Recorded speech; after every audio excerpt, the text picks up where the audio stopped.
A kettle, an old kettle, and a man, a young man, a young man, an old kettle, and a dream. A young man, James Watt of Scotland, to whose dream to this day we owe the power, the majesty, the splendor of steam.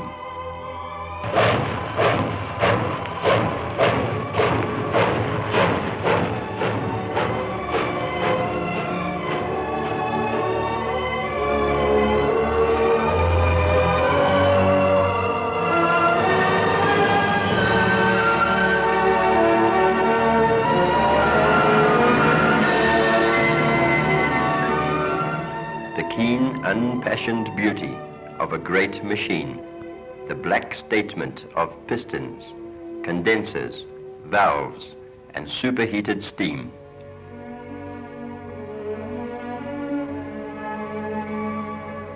A sleeping giant that, when aroused, becomes 180 tons of bursting power to make it, of its gauge, steam's largest and most powerful locomotive in the world today.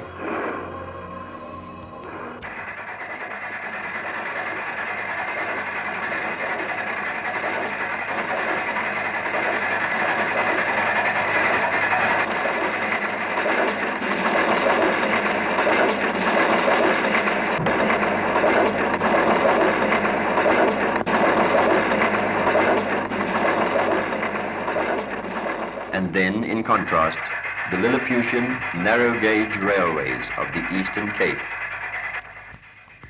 This morning, there's time for a quick breakfast before starting out on the long run through the fertile valleys between Humansdorp and Port Elizabeth.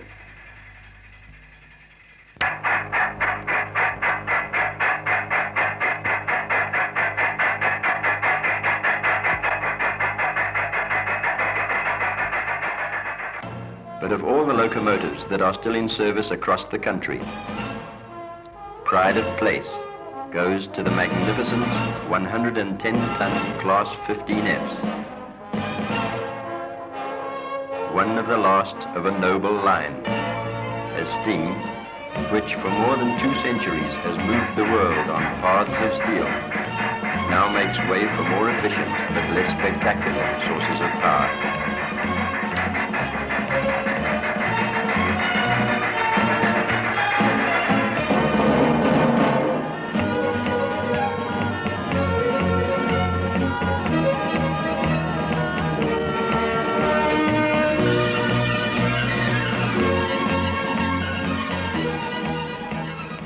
Furnaces recharged with blazing energy, water vaporized to boiler-bursting pressure. The giant wheels grasp and slip and grasp again as the trailing tons of dead inertia come gradually to life.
iron ore from Tabazimbi for the furnaces at Iskor.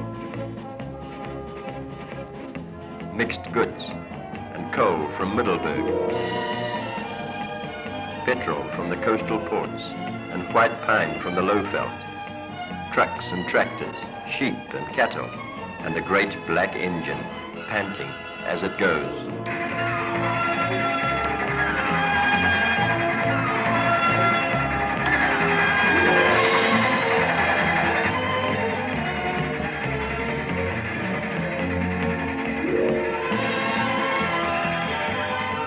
Through afternoon and sunset into night.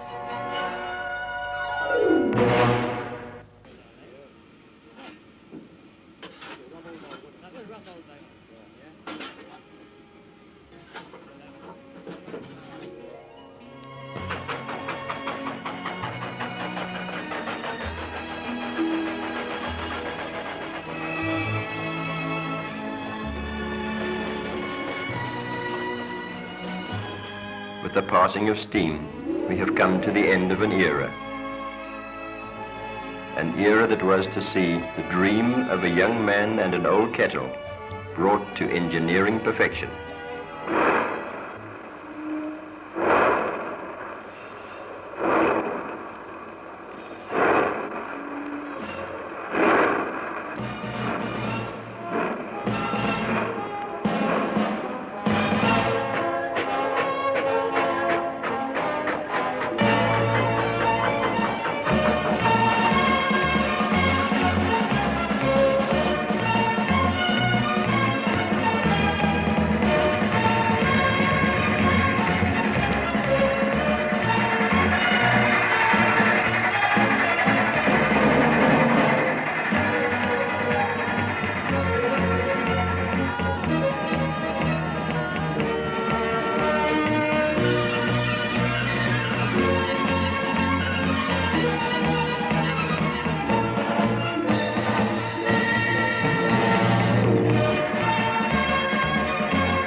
Out of the silence grows an iron thunder, and nearer, nearer rolls the sound. Louder the throb and the roar of wheels.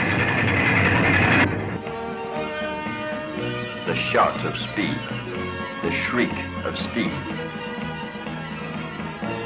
The sloping bank gives back the clank and grind of metal, while the ground shudders.